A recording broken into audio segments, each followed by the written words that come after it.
So ladies, I have another message for you here, and I title this one, Debt. And it's taken in part, though not entirely, from the book of Deuteronomy, chapter 15. This is where Moses commanded the people of Israel to forgive one another their debts every 7 years.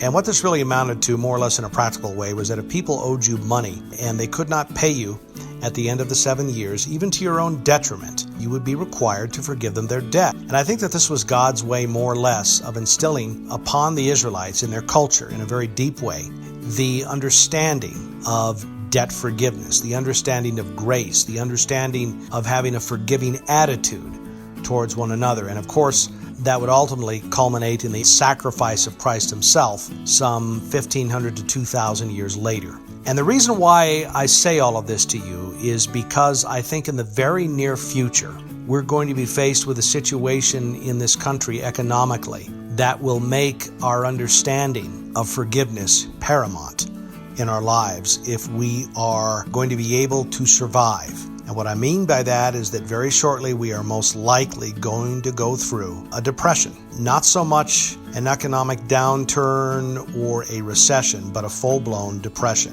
Something that may even be worse than what happened in the 1930s. Something that we only read about today but have never really experienced. You look at the fact that the federal government is bankrupt, state governments are bankrupt, pension funds are bankrupt. You look at the majority of larger businesses in this country are heavily leveraged, and you look at the fact that I think 70% of all Americans live paycheck to paycheck and have little or no savings.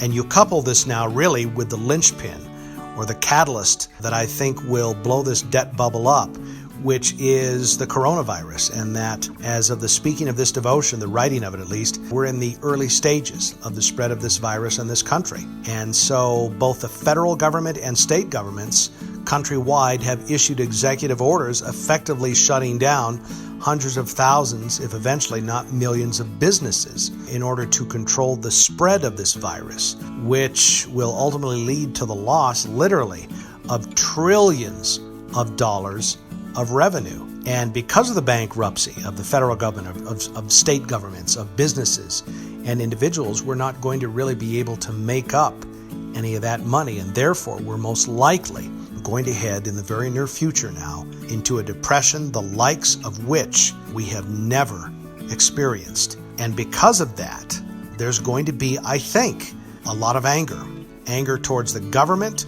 towards the politicians.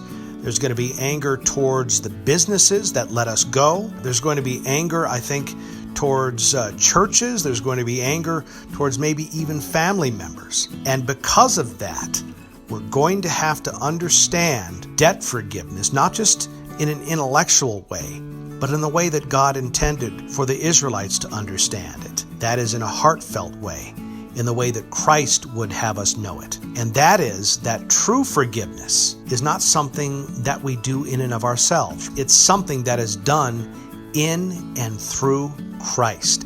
I think it will be so bad that the only way we will ever be able to forgive the people around us is through allowing God to forgive them through us.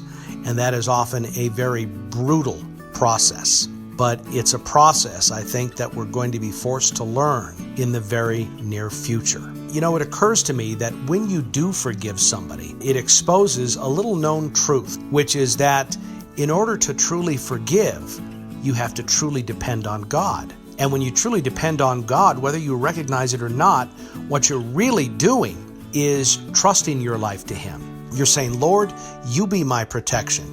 You be my provision. Lord, you watch over me. And so I think in the coming depression of the United States, those who survive in the long run will be the ones who truly forgive, because it will be those people who truly trust in the Lord. Well, that's about all I have to say. And don't think that I have achieved any of this. But I guess, like Paul, I press on. I give you, to the best of my ability, wisdom that I think you may be able to use in the very near future. God bless you both.